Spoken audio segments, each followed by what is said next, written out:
Hi, this is the Creative for You podcast. This is your host, Cassandra Lauren Gordon, and I am here with... Ksoul. Okay, great. So one sentence to describe yourself. So to describe myself, I would say nonconformist and simply a mood within whatever vibration or sound. Okay, so what's the mood today? The mood today is fresh face. I'm all about fresh face, man. It's, Old, nice and fresh, all of that. I'm loving it. I'm loving it. It should, why not? Sometimes in this social media life, you just don't know who people are these days, but it's good to see, the real self, and showing that. So I'm going to, for our viewers, listeners, however you consume the lovely podcast today, I'm going to read a bit of your amazing bio. So just give me a second. But I'm just so excited because I know in the previous podcast, I just get so excited on this musical journey, talking to different creative artists. And was so excited to talk to you today. Because I'm just like, I'm just gonna read a bit of your bio and just leave it. Okay, so Ksoul is a multi-genre singer and songwriter hailing from East London. A young, talented woman in the game, Kay's voice is best described as contemporary jazz, neo-soul, and blues, amalgamated with the growing R&B genre. Ksoul prides herself on expression, understanding, and clarity, a trait she champions from her Jamaican and Ghanaian background, thus bringing Afro swing fusion to her music. The foundation of her sound includes artists she grew up listening to, including Erykah Badu, Jill Scott, Amy Whitehouse, and Beyonce. You might find Kay's music in the playlist among London's rising R&B talent. Her ethos includes a drive not to let her sound be boxed into one genre. Okay. So, in 2020 alone, her single Kitty Khat has reached over 11,000 streams on Spotify organically, with production that includes Isaiah, High Heel, and Black Keys. Ksoul is due to be a household name in whichever genre playlist she lands. Wow. There is a lot there to unpack, Ksoul. There's a lot there to unpack. So, okay. Usually in the podcast, we start from the beginning. So tell me about yourself and your background. I know we described it a little bit, but let's expand on that. So I am from East London, but I feel like the fact that I'm half Ghanaian and half Jamaican comes a lot into the personality and addiction of my music. So from time to time, whether I'm singing with, a British American accent, you would still hear the odd dialect of patois in there somehow, or maybe some broken English with some African patois as well. And I feel like it's just simply because I more or less write how I speak.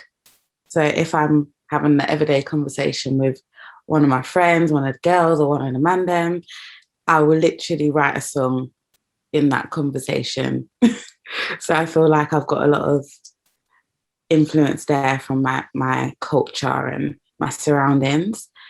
And yes, within music, I would just say that it's always got a message within it, even if it's a song, a normal lovesick song or a song about Kitty Khat.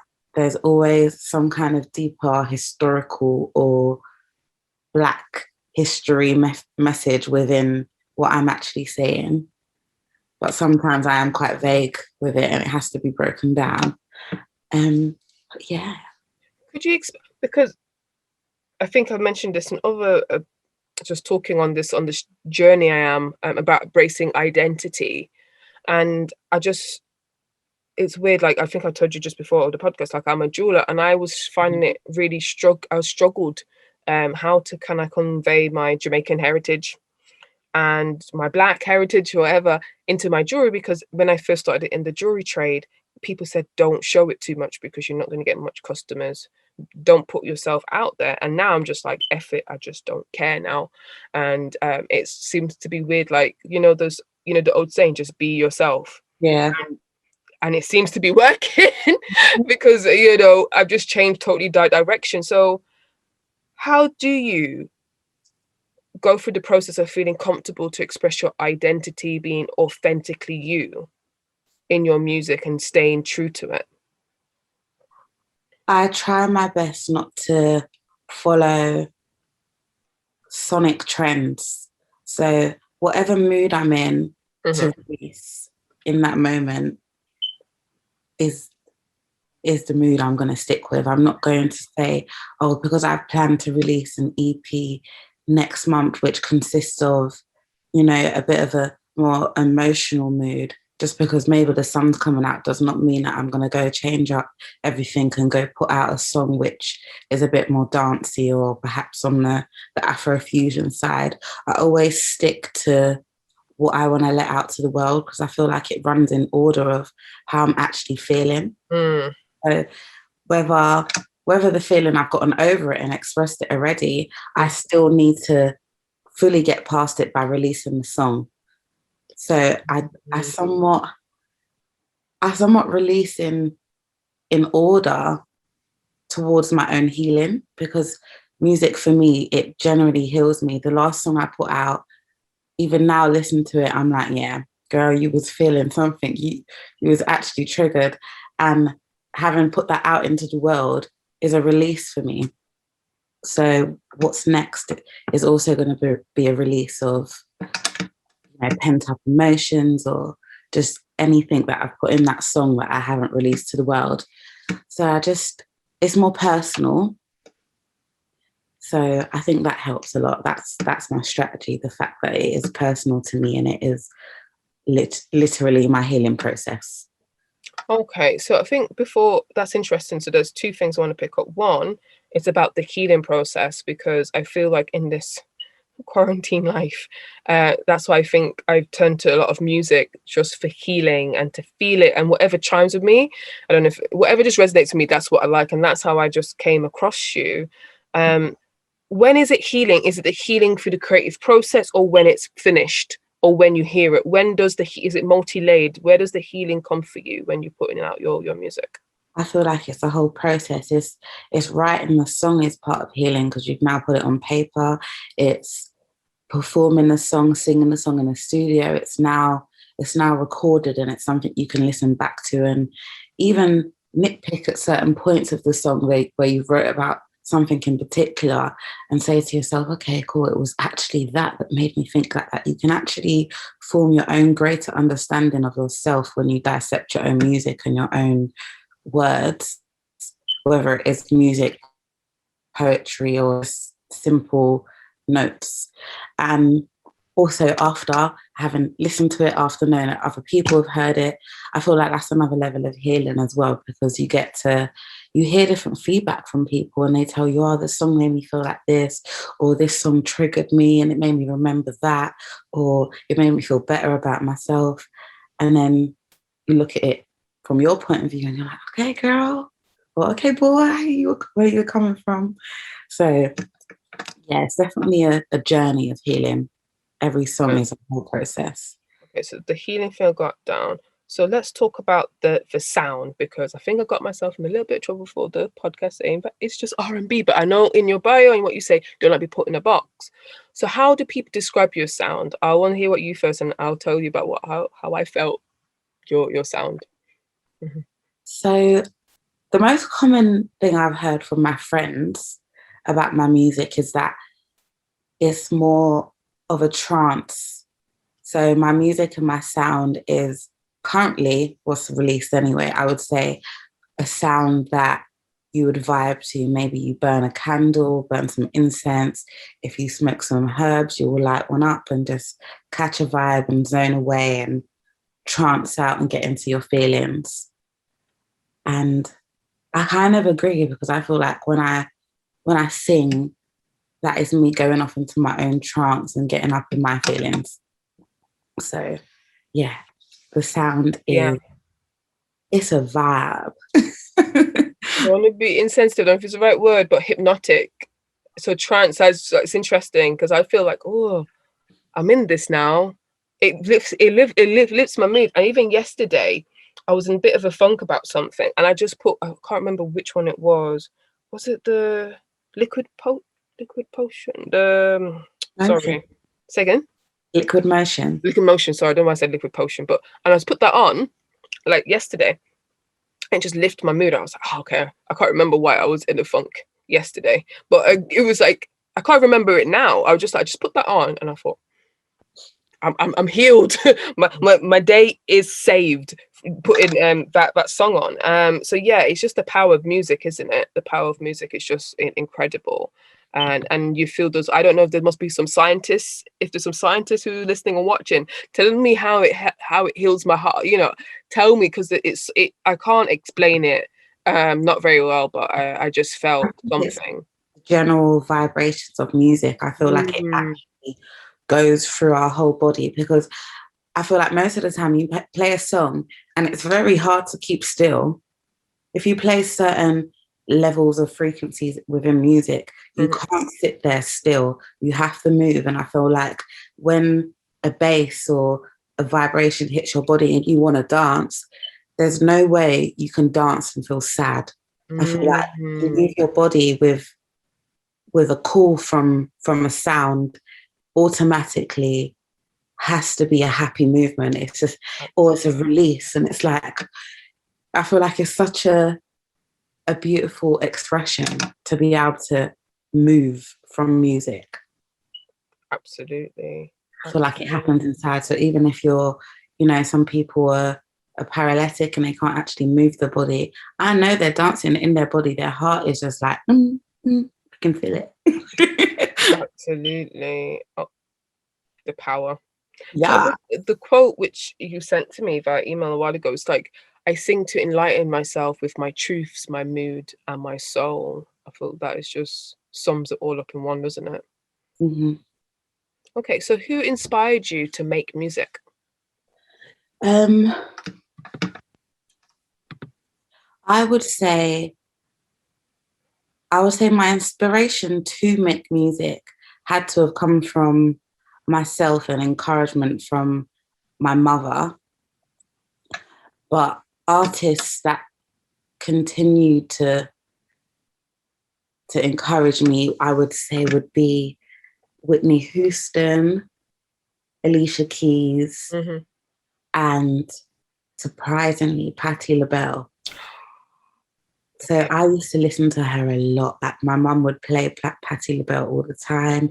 And it's just her tone and her ability to just more or less scream, but in tune. And I'm just all for it. Like I love that old American gospel soul feel. And I feel like she's got that. So I'd say those are the artists that have definitely encouraged me to continue making music. Okay. Did you watch her verses? Was it with Gladys Knight? I can't remember. Remember she did a verse? Yeah, man. If she ever came to concert, man, yeah. Oh, I know. My mum saw her live and I was so jealous. I was like, oh. What does she obviously it's COVID, but does she tour in the UK often? No, this was years ago. I think my mum was even I'm not too sure whether she was in the USA when she actually saw her live, because it was a long time ago. But I was so jealous. Patti LaBelle. You need to give her flowers. I always have a debate, talk to people, which is the better vocalist over time, Aretha Franklin or Patti LaBelle, and people cuss me because I think Patti LaBelle is a better singer technically, but people are like, no, Aretha Franklin. I know Aretha Franklin is amazing, but yeah, I don't know. I get cussed all the time for it. I don't know why. Maybe because I'm biased, to be honest. I do like Patti LaBelle slightly better than Aretha Franklin as a singer. And I don't know if Patti LaBelle smokes, but of course, Aretha Franklin did smoke and she went through a lot of stuff, her voice deteriorated. And Mm. as she got older, like most voices, but when you smoke, it's a bit. So she couldn't do the stuff what she could do in her early career, but Patti LaBelle's been quite consistent-ish. Yeah. So that's what I see as not like I sing or anything, but as a technical bit. That's my spin. So please don't come at me. I know people Erykah Franklin is amazing and everything. Okay, so when did you start performing? When did you start like I am a singer, I am an artist? When did that start? So when I was in primary school, I started doing musical theatre productions Mm. in school and outside of school. So from a young age, I always kind of knew that, I love to sing, but more in a theatrical manner rather than, the everyday singing Mm. that I kind of do now. So when I was in college, I went off and did the same thing, musical theatre, dance, drama, done the same thing in university as well. And I've always kind of known that I wanted to be a singer, but it wasn't until I would say my mid first year of university where I sat down and I actually performed at a talent show, one of my own songs that I'd written. And the reception told me, okay, cool, you need to record all of your songs and get them out there. So when I finished university, I said, cool, it's time for me to, start recording my own music and releasing it to the world. So I always had it in the back of my mind that I'm going to be a singer. This is the dream, and this is what I want to do and what I want to achieve. But I did, do the education thing first and put my education first and get that done so I can just go ahead and start my dream. So the education thing, just putting it out there, was influenced by your parents that you have to do it, or is that what you wanted to do? I think it was a mixture because I do have an African mother, and her mother, my grandma, is the traditional African woman, So I've got a family on my mother's side which, surprisingly and luckily are very supportive of the fact that I wanted to go and study something within the creative world at university. So I've had that balance of, you're going to have to get your education, but if your education is creative, you still must go for it.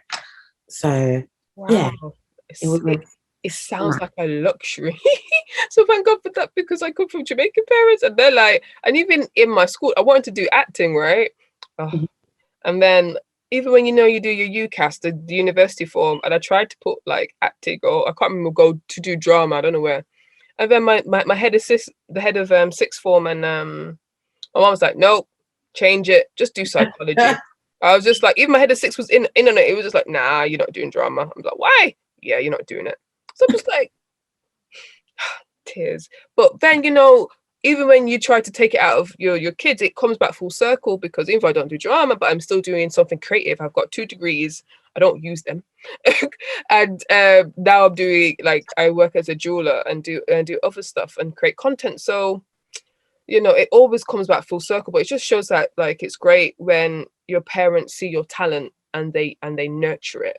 And look where you are today, creating really great music. So yeah, it just sounds like if I ever become a parent, I'm like, if I see their talent, no matter what it is, I'll try to nurture it early, so they can just blossom. So yeah. So whereas I'm just thinking, like, you talked about uni and the talent show. What is your favorite place to perform? Do you have a special place where I know of this times, but back in normal life when it was not, well, what was your favorite place to perform and why? My favorite place to perform. I've performed in a few places, but they've all been on, one occasion. So I can't actually say I have a favorite location to perform. But if where do you think the crowd was most receptive? What was your most memorable performance then? I performed at an event by a group called House Money, and it was in South London, and it was one of those vibes where everybody in the audience is receptive. So you come on stage, it's yes, honey, yes, girl, go there, or just energy. And then when you start singing, it's yeah, click, click, click, boop, boop, boop, all of that. That was the best performance I think I've actually been to, because everyone in the audience was very much so there, vocally, physically, you know, energy wise, everybody was there. And I think that was my favorite performance, because whilst I was on stage, once I came off, the reception was amazing. Like, I met so many good people that day as well. And that was a good day. House Money, they put on amazing events. Okay, cool. And what type of events do they do? Like, obviously music, but what type of? Different type of events. So they put on, each time they do an event, it's like a different color and different vibe, and they bring on different types of artists. So one night it might be a grime scene, the next night it might be soul and R&B, the other night it may be, you know, rap and hip hop vibes. So there's a variety of genres they do each time. Understood. So how have you navigated over the last kind of year as an artist? What have you been doing? Have you been performing somehow? How have you navigated? So I would say I've been recording a lot. I've been getting to know myself, and I've been learning a lot more about the music industry, the business of music, the analytics, the marketing, more than I ever have before. And I'm at a point where I understand what I want and what I would need from someone who would be a manager. We'll get into that, because I talked to someone, I don't know if you know the platform called Neo Soul. Do you know them? Neo Mag. So I was chatting to them, and they're like music managers who had experience in managing artists. So for someone like yourself as an independent artist, what do you need from a manager, and what do you need marketing wise for you to succeed in this industry? So I would say marketing wise, I would need, you know, content and like visual content, whether it's photos, videos, you know, Instagram reels, IGTVs, these sort of images that represent me, that allow an audience to gravitate towards me and understand my brand as an artist in my physical essence, rather than the actual sound. And promotion, I would say someone who can help me reach the musical platforms I would love to be on, that would connect me to different radio presenters and radio stations for me to make my own relationships with them and develop, you know, a steady bond where every time I've got music, there's no doubt they're going to play it. And someone that can help me help myself. So the way I help myself is by trying to network with other people and find different reaches, whether it's in the fashion world, music world. Yeah, someone who can add to that. Okay, and cool. also someone who's very organized. Okay, so there's a lot to unpack there. So there was one bit is about the aesthetics. Yeah. Okay, I'm going to touch on that. There's a lot of things I want to talk to you about visually, because that's what I think what attracted me more to what you do is the visuals. There was something about the marketing and networking. So as people listening to this, like, okay, let's start with the network. How do you network? How do you network so you can form these relationships like organically and get what you want and stuff like that? Could you explain that in the music industry? You message a person now, especially during this time where everything's a lot less physical. You drop the message and that's it. That's it. It's either a open arms yes response, or it's a closed response, whether you either get air or you get a one-worded answer, or you get a lack of energy, which kind of speaks for itself.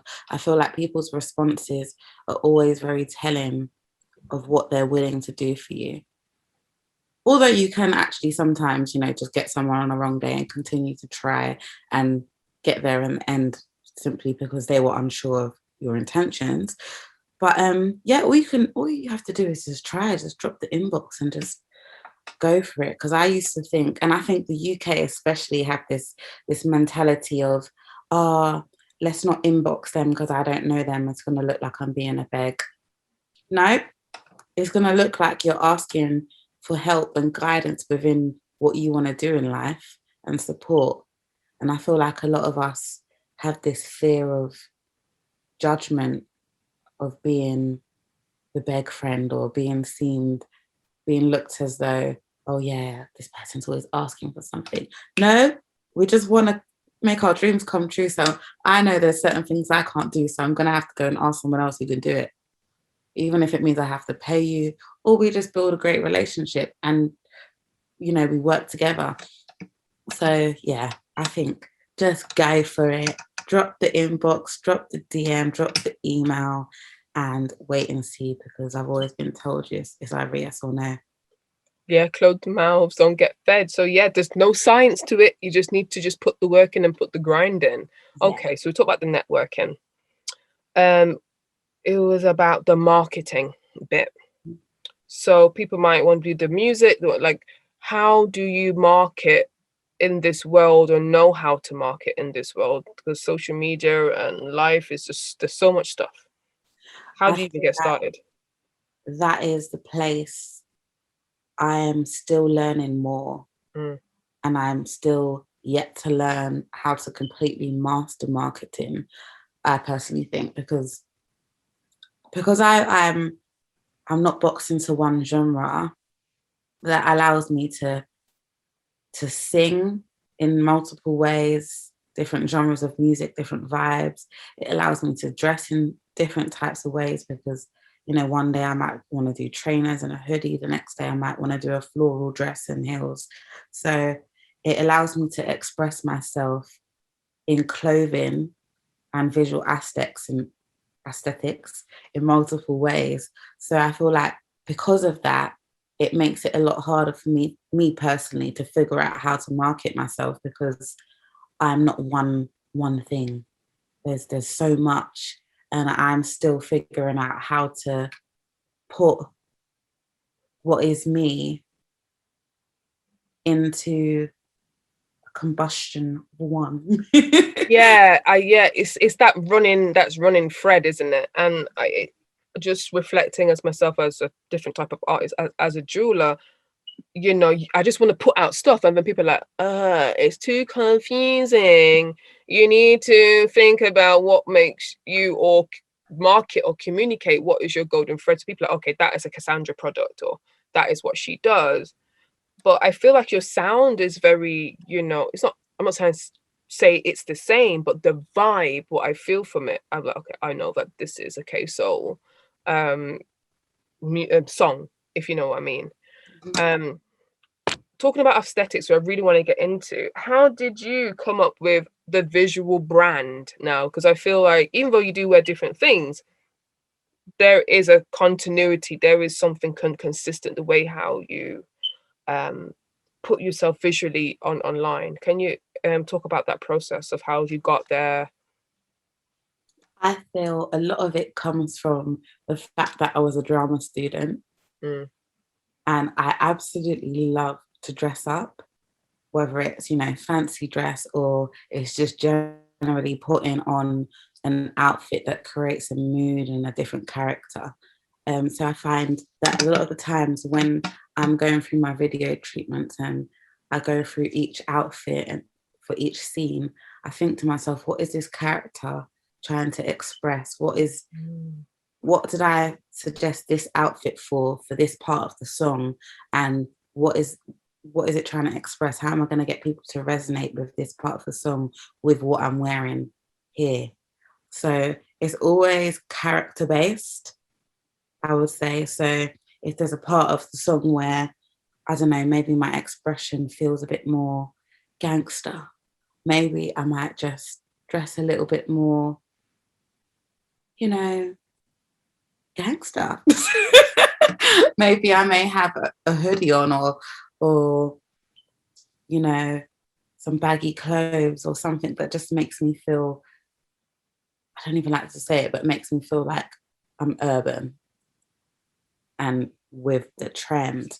So yeah, it's definitely the fact that I was a drama student. I feel like that So what comes first? So you have your song, you make your song first, and then when you're doing your treatment, what you're thinking about locations, obviously your styling, like how does what comes first, the location or the mood? Like, can you walk me through that process? Because I think the art direction, I feel even for me as a jeweler, when I'm trying to do my jewelry, I'm just like, oh God, there's too much to think about. I just want to show the jewelry, but you can't. You got to show the lifestyle. You got to show how it can identify with someone else. So could you? I just feel like maybe because I didn't do drama, and you lived my dream. um, I can't put them into components. I can't easily identify how these things are done. I would say that with the creative process, sometimes it varies, so it's not always so routine. Mm-hmm, mm-hmm. I would say sometimes I might even write a song, and before I've even recorded it, I've already visually got an idea of a video in my head. Mm-hmm. There's times where, you know, I have no idea what I want to do, and then I've listened to the song 100 times and I'm like, got it, I know what it is. So it could be, it's always a case of the lyrics and how they speak to me on what I can actually visualize. And my process, majority of the time, is what I want to wear and how I want to look first.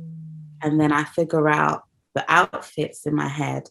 And then from there, I say to myself, this outfit would look good in this set. So it's always clothing and the character and who I'm trying to be or emulate from that song first before I think about the setting. Okay, that I just feel like I need to embrace different approaches about how to style and doing jewelry shoots or jewelry videos. I never thought about that. I'm just like, oh, I've got to put something out there, but I've got to make it look a bit interesting and just hope for the best. It's like going to the ATM and just like, is there money inside? Please, please, please, and there's money. So yeah, I should be more intentional, I guess. Yeah, no, I've learned a lot now. But looking at your videos, because they're so creative and you're independent artist, I'm going to be a bit cheeky. I'm not going to ask you to be too cheeky, but they look very high end. Obviously, I'm not expecting not to be high end, but how do you do that as an independent artist? Girl, I've been working. Fair enough, fair enough. I have been working. So I everything I make from work, I reinvest into myself and my music and what I want to do. So if it means that I don't see my friends for a whole month because I'm using, you know, the month prior's pay to support my video, that's the end of the next month, so be it. Because it just means that, you know, you're going to see the video. Like, oh my God, that was good, Kay. Now I understand why I didn't see you last month because you were saving. But yeah, so I literally I work and reinvest my money into my music. But I'm hoping to get myself to a point where, you know, I can start seeking sponsorship and getting into conversations with people with different brands and different things. So when it comes to my actual video shoots, I'm in collaboration with people. So if it means my friend's got a clothing business or a clothing line and, you know, she makes all the clothes for the video shoots, or she's got a bag of clothes and we use that for the day, it's a collaboration. Or my friend's got a jewellery line and I say, hey girl, let me use your jewels for my video, let's go. So just stuff like that, just, you know, networking with more people and seeing how I can financially make things a little bit easier for myself. Because I'm telling you, when I heard the financially thing, it just hit me because back in the day before COVID life, I used to spend lots of money on photo shoots. Got to get the model, got to pay for the lighting, and I'm like, I can do this at home. I could do a lot of this at home. I was like, why am I spending literally a lot of money? Where my iPhone, so I upgraded. This is me. This is not for your music video at all because it won't work. But I upgraded the iPhone because I was like, oh, I've got to give Apple money. So I got the latest iPhone, and the iPhone works really well. I didn't realize that, and I had to be resourceful because I can't be spending £1,000 on jewelry shoots. Not anymore. So yeah, I feel like I just get so inspired looking visually at like your kind of like music videos and what can I do within my little budget. because yeah, because I just feel like some of them are so simple, like that spoken word piece of Kitty Khat. It was just so simple but so effective, you know. It's so effective. And like sometimes when you see other people, everyone has their own different taste, but you do 10 million shots and shock value, and it just detracts away from the essence of the message, you Yeah. know. And I just feel like maybe it makes sense now, talking about you do drama and the theatrics and the costumes, or you know, it makes sense now how it's just so striking and so impactful. So yeah, I guess from a marketing standpoint of visuals, that's how I found you, isn't it? So yeah, so that makes, you know, I'm just having a bit of a realization, like art direction is king or queen. I didn't realize that until like a couple of months ago. So yeah, thank you for sharing that. I really do appreciate the honesty. So we talked about the treatment to how you record, and I know you're going to record your next video soon. Do you want to talk about that? Next week. Next week, okay. So with this one, I would say this is the first video that I've let go of a lot of creative control that I usually have. So I've teamed up with one of my friends who is actually an art director and a stylist and a photographer. She's just an all-round creative. So yeah, we've been working together to create the video treatment, and you know, she's also gone ahead and been my stylist as well. So the clothing selection is off of brief notes of what I wanted, and she's gone off and said, cool, you're wearing this, you're wearing that, and we're gonna order this and blah blah blah. So I feel like with my next video, you may see a little bit of a difference in my styling and the creative direction, simply because I've worked in collaboration with my friend, and it's not just my ideas. And I feel like that's very important as well, coming up in the music industry, is to collaborate artistically, not just through music, but you know, in visuals, because there's always more, and there's always something that someone can turn around to you and say, do you know what? I feel like this could be better if we add this, or this would be better if we take away that. So yeah, my next video is a big collaboration with my friend, and I'm really excited to just bring it to life and get everything executed the way we planned it to be, because it's going to be the first video off of my next EP. Okay, so talking about collaborations, what I saw online, congratulations on your Vogue feature, which you had. I might not get it right. So the Vogue feature and your collaboration with Gucci and Roundhouse, or Round Table, sorry. Yeah. So it was about a project about Black British identity and family. Could you tell us more about that collaboration and your Vogue feature? So that collaboration came across because they wanted to highlight some Black influences via using their children. So my mum's Lady Phil, and she owns UK Black Pride. So they emailed me and said, hey there, would you like to do a project on your mother and find a picture of her that you would like to, you know, reincarnate a modern day version of? And I was literally screaming. I was like, yes, honey, with who? With Gucci? Oh my God. I was like, wow. So yeah, it was just amazing. I went to the shoot, my hair and makeup was done, everything was just set out, it was lovely, professional. And after everything, they messaged me saying that, you know, we're gonna have Vogue that are gonna feature the project on their website. And that was like a dream come true, because I've always said, you know, I'd love to be featured on Vogue, whether it's the magazine, whether it's the website, or even if I just had my words on the website page. And it's literally happened. Both my picture, my video, and my actual written words are up on their website. So it was like an early birthday present, a really, really early one. But yeah. And how was it on the set, like putting on the clothes? Because it was a very interesting, was it suit? I can't remember. It was just very interesting colours. All I remember was the colours you were wearing. How was that? Great. It was amazing. They took me to the changing rooms, and they were like, cool, there's all these clothes. These ones have your names on it. So, you know, we're going to see which ones work best. So I think I tried on a good 3 to 4 dresses and different shoes, which was really nice to try on. And yeah, we ran with the floral vibe. Mm. And I think that's mostly because the picture that we chose of my mother was more or less her in a floral dress. So we went for the flowery, dreamy look. Okay.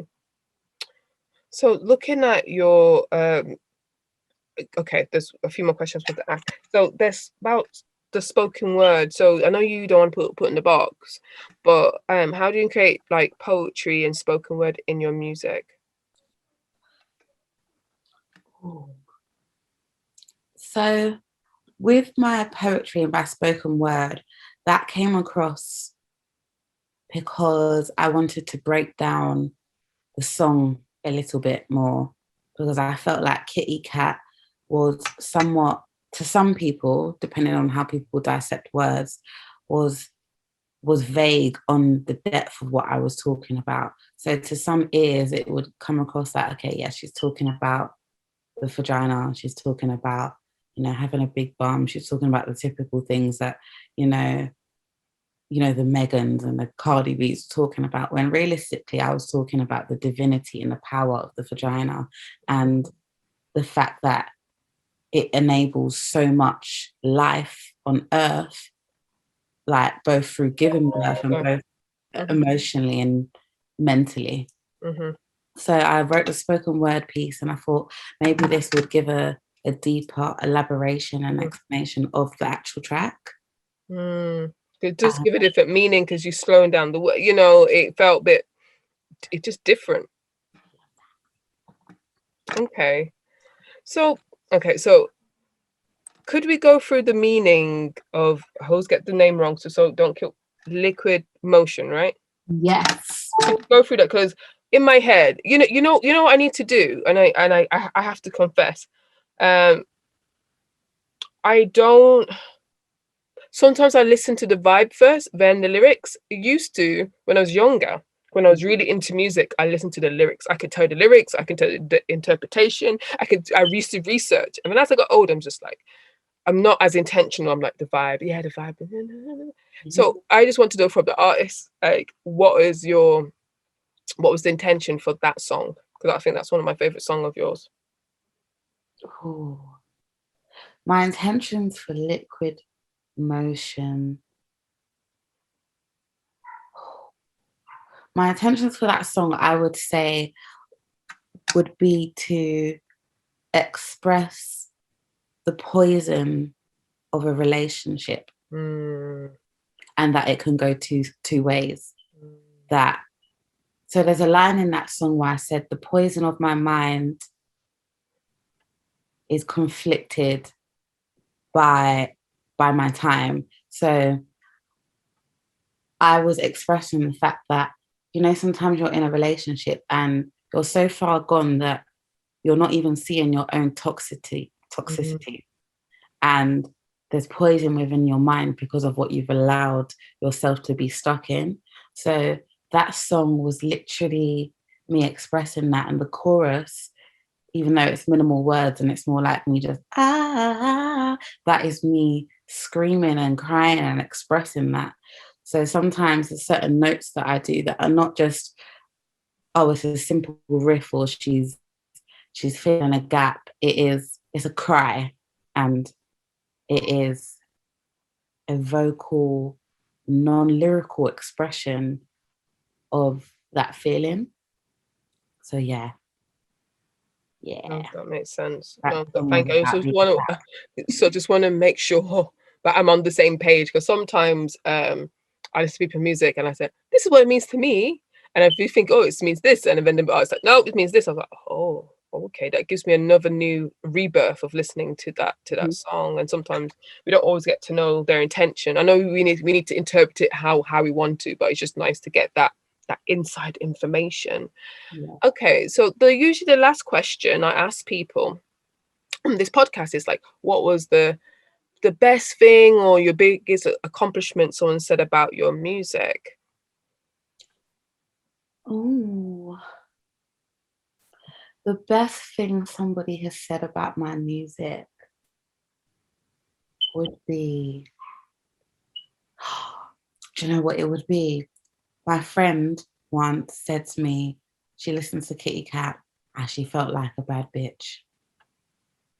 I said, yes, honey. She was like, I felt like that girl. She was like, yeah, I realized that, you know, not that I'm trying to make girls think men aren't anything, because, you know, men are just as divine as we are. But she literally said to me, she was like, I felt like that bitch. She was like, I didn't need no man. She was like, I realized that, you know, pussy really is power. And I was like, yes, girl. That is what I'm trying to put across in my music, is to empower people, whether, you know, you do identify as female or male or non-binary, whatever way I can empower, I will empower.